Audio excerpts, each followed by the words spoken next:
All right. So the reason I have a pendulum swinging in the background of this list of themes is that that's what American society and thus American literature, which reflects American society, does. American identity formation, and this is something that's debatable, is something that constantly strives to improve itself. So if we are going in one direction as Americans, we see that direction and either say, hey, we're going the right way, but we need to fix some things, or we're going in the wrong direction and we completely change gears. And we see that through the history of American literature. So we start with American literature, and I say American literature meaning written literature because we do have Native American, but that's an oral literature, and we don't really dive into that because it wasn't written down. It was meant to be an oral history of America. So starting with the Mayflower and the Puritans and the Pilgrims. Remember, there's a difference between Puritans and Pilgrims. But that particular society fled their home countries in order to have religious freedom. One group of them said that we should have theocracy because God is going to have to decide what it means to be a moral person in society. And the other group said, no, we need to have religion and state completely separated so that people can worship however that they want to worship, but society is going to be guided by its own moral principles because people are naturally moral. Here is the thematic schism between those two understandings. One group of people believe that man is inherently good, that we are born into this world and we are good, that we are taught by society to be evil or to do sinful things or to do selfish things. That is one side of the argument. The other side of the argument says, no, we are born into this world and we are just naturally sort of selfish and awful. And we have to be taught morality from an outside source. That's why we have religious texts. That's why we have people guide us. Okay? And you probably fall on some sort of a range there, or maybe you've never thought about it. But consider this for a moment. One side of the argument says that if a baby is born, that baby does not exist in this world as an evil baby. Like there's no evil babies. There's no baby that's sitting around like plotting to kill all the people in the family. But the other side of the argument says it's not that simple. Babies are selfish. Babies naturally only think about their needs and their wants and their desires. There is no altruism or philanthropy in a child. They have to learn those things. Raise your hand if you've ever been around a 2-year-old. You guys ever been around a 2-year-old? Okay. 2-year-olds are the example, and William Blake talks about this, of what we call the savage child. Okay? 2-year-olds don't want to share. They don't care about your eardrums. They want what they want, and they want it now. And they will scream and kick and cry and tantrum until they get what they want. Unless a parent comes along and teaches them not to do that. So the side of the argument that says that we are born naturally selfish and savage points at a 2-year-old and says, look, that kid right there does not know how to be moral or altruistic or human in any way, shape, or form. Okay? Okay, come on. No, you can watch it. So for that reason, we have to have a society in some way, shape, or form to teach that child to be altruistic and philanthropic and moral and all of those important things. Okay? Flip side of the argument is this. They point to that same 2-year-old and they say, wait. That 2-year-old may be selfish and may be thinking about themselves, but 2-year-olds still have morality.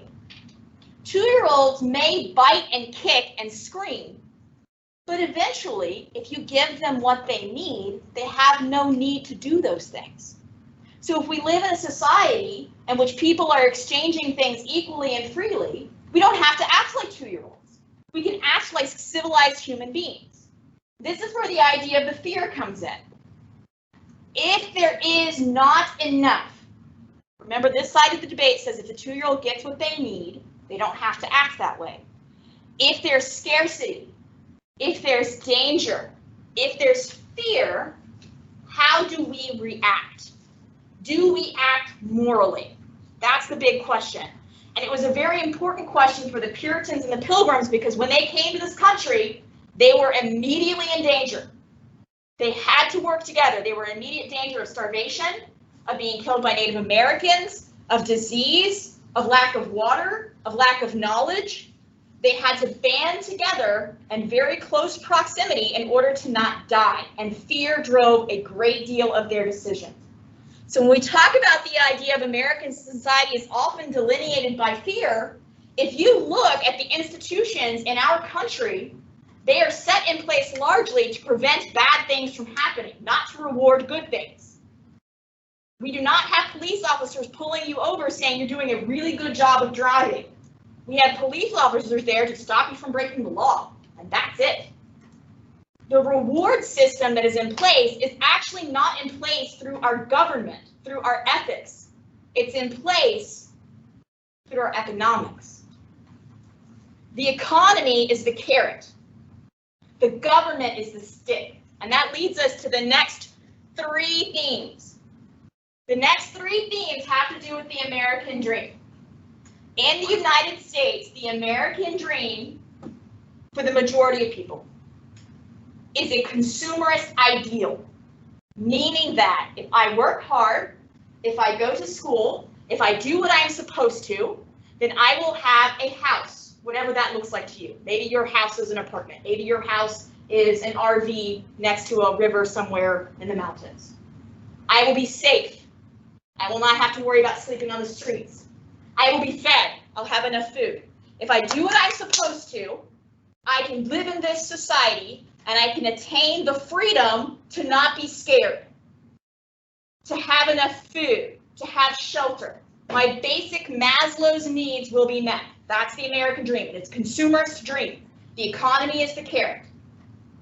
The problem with that is that we as a Western society have gotten to the point now that pretty much all of those things have been satisfied. The most basic needs have been satisfied, not for everyone, but for the majority of us. And that leads to a different problem. So I'm going to show you guys an example of a critique of capitalism. Okay? Raise your hand if you've ever heard that term before. Have you heard of capitalism? You guys know what capitalism is? It's just the economic exchange. That's all it is. Capital being some sort of a product or money. Okay? Capitalism being the study of society with that money exchange. Okay? All right. For my at-home people, I'm about to show you a movie. If you cannot hear it, please let me know in the chat, hey, we can't hear that.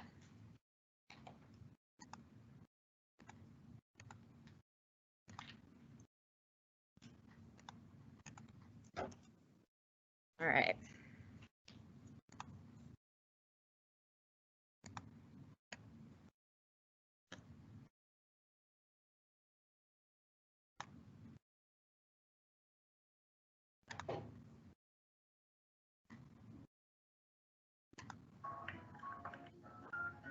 Hey, Wisecrack, Jared here. Can you guys hear that at home?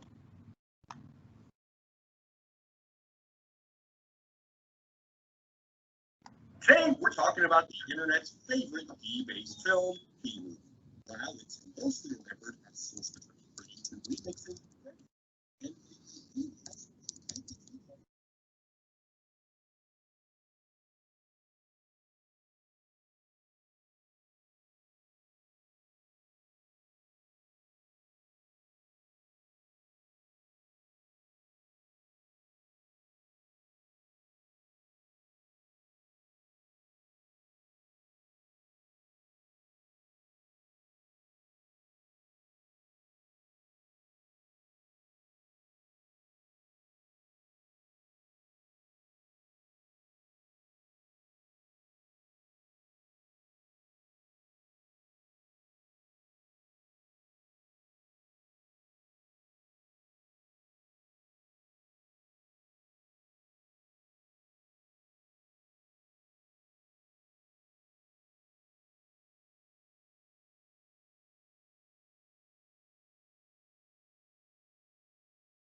All right, so I'm going to stop him there because then he just goes into some spiel about this website that he's advertising. But I think that it's a good way for us to understand when we're talking about the idea of the American dream, there are two sides to the argument. You know, a lot of people say, well, capitalism is bad because blah, blah, blah, blah, blah, or capitalism is good because blah, blah, blah, blah, blah. The problem is that when you do that, you oversimplify the idea of capitalism. Let's take a look at our current situation with school. If we remove grades, you would not be here. You are here because you have to be. All right? Grades are your economic system. Grades are your capitalist system. You are being trained right now to be part of that. I think what we've seen right now in school is that when we remove the stick and we only give you carrot, a lot of that production and learning is lost. I have students that are showing up in the last 2 weeks of school who I've never seen before. And they're giving me all of the summatives. Chances are they didn't actually get the learning done. So that, metaphorically speaking, is that loss of pollination. It's that loss of production, okay? So when we talk about the American dream, there are two sides to the American dream. We talk about the idea of American society and freedom. Freedom is very important for Americans, okay? It's something that we tout. It's something that we are proud of. It's something that we use to identify ourselves. You look at our patriotic symbols and they are symbols of rebellion. The problem with having a symbol of rebellion being part of your identity is if you use it as a society, then it's hypocritical. If we are a society of individuals, then are we a society at all? That's called American exceptionalism. Individuality and being part of an overall collective is another metaphor that you can explore with the idea of masks. Asking someone to give up some small aspect of their freedom in order to help the greater collective has become a political aspect of identity formation and an outward projecting one. So when we talk about the idea of these themes, take a look at the different texts that you are looking at, okay? Think about the movies that you watch. Think about all of the messages that are being conveyed. And I don't think that these particular themes are only for Americans. I think that this is something that we as individuals all struggle with. How do I make myself be my own person? And can I actually even be my own person? Let's go back to the evil baby, okay? Take that 2-year-old one more time. That 2-year-old who is selfish and who is savage and who is all of those things, who learns from society not to be those things. What is the process of learning? Think back to when you were a very, very small child. If you did something wrong, did your parents come over as a 2-year-old, or have you seen someone come over to a 2-year-old and attempt to reason with a 2-year-old? Can you reason with a 2-year-old? You're on your way out of the grocery store. The 2-year-old sees, and they do it on purpose, sees all of the candy bars lined up at exactly stroller level on the checkout line. They do it on purpose. They put the candy at exactly eye level so that it's near a child. That 2-year-old grabs for that candy bar. And when the parent goes to take that candy bar away, the 2-year-old tantrums. Does the parent then attempt to reason with the child and explain what dinner time is and how there are calories in that and how sugar is not very good? Because you can't with a 2-year-old, right? What does the parent do? Takes it away. Possibly raises their voice. That creates a level of fear. The first way that you discipline a child, and it doesn't have to be physical, is through fear. If a child, especially a smaller child, if a child tries to go into the street, a parent does not sit down with that child and reason out with that child and explain, you cannot go into the street, there are cars, you can get hit, it's very dangerous. They might do that afterwards, but their first initial reaction is to snatch the kid physically and keep them from hurting themselves. Our first interaction as human beings on this planet is with authority that is physically intimidating. Freud talks about this. For that reason, when we get older, we seek that authority in a different way. We substitute the parental authority for this authority. governmental authority, ethical authority. But we don't always agree with it and we don't always like it. Just like you rebel against your parents, the American government is aware that we have to feel as though we have our freedoms. That's why we're given so much of it. But it's problematic at times, and that's kind of what makes this country beautiful. So when we're talking about these themes, American society provides freedom for those who can afford it. Look at Of Mice and Men. The people who have the most freedom in Of Mice and Men are the ones who own the farm. Okay? The people who are the migrant workers who do not have enough money, they don't have the freedom. They have to move from farm to farm. And that's why the end of Mice and Men is so tragic and sad. Okay? American identity formation seeks conformity. We as Americans do conform in multiple ways, especially with social media, right? Trends, fashion, patriotism, false flag. That conformity absolutely exists for us. The flip side of the argument is in other ways, American society encourages non-conformity. We idolize people who are different, who act differently, okay? Comparatively speaking to other cultures and other countries, our culture says that someone who is an individual and unique is someone to be touted, someone who is someone that we should admire. So again, conflict.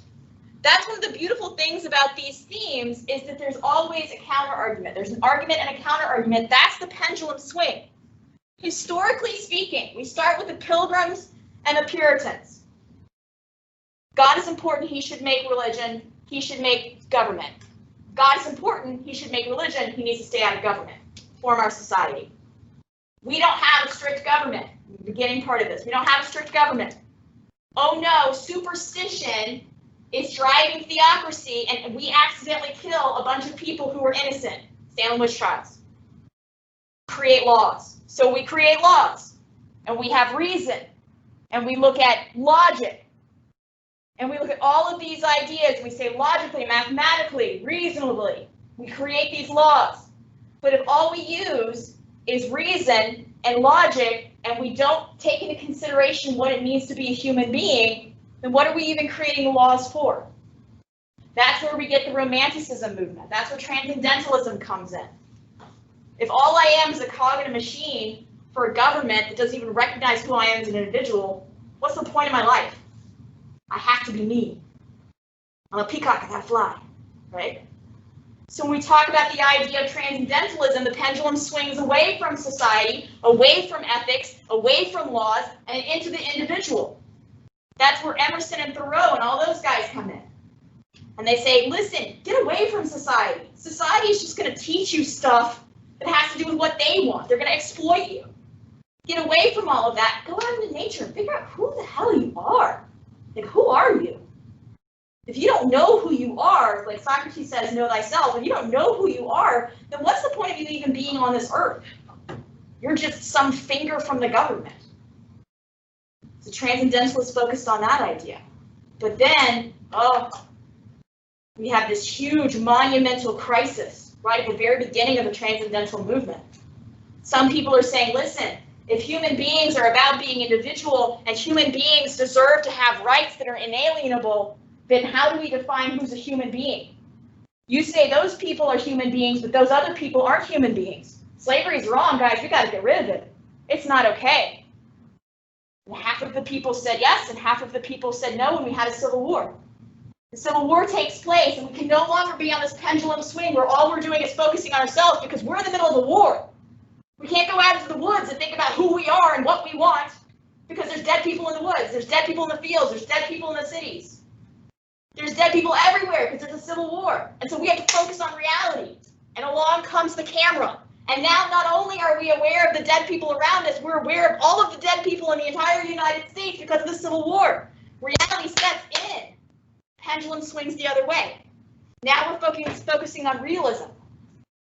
Now all of our texts focus on actual stories of actual people that are actually happening because we don't have time to go out in the woods and think about ghosts and think about, flowers and stuff. We have to focus on reality. We have to rebuild this country. So that's what we focus on. The pendulum is always swinging. Who am I as an individual? Who am I as an American? What is my goal here on this earth? And all of those big, huge ideas are applicable to movies, television shows, even video games. What gets you hooked on one of those shows? It's the humanity. It's the transcendence. That's what gets you hooked. All right, so you can put your notes away. I'm done yakking at you. I'll give you guys, we got about 8 minutes left. I'll give you guys 8 minutes to work on what it is that you need to work on. If you've got any questions, I'd be happy to answer them. Just let me know.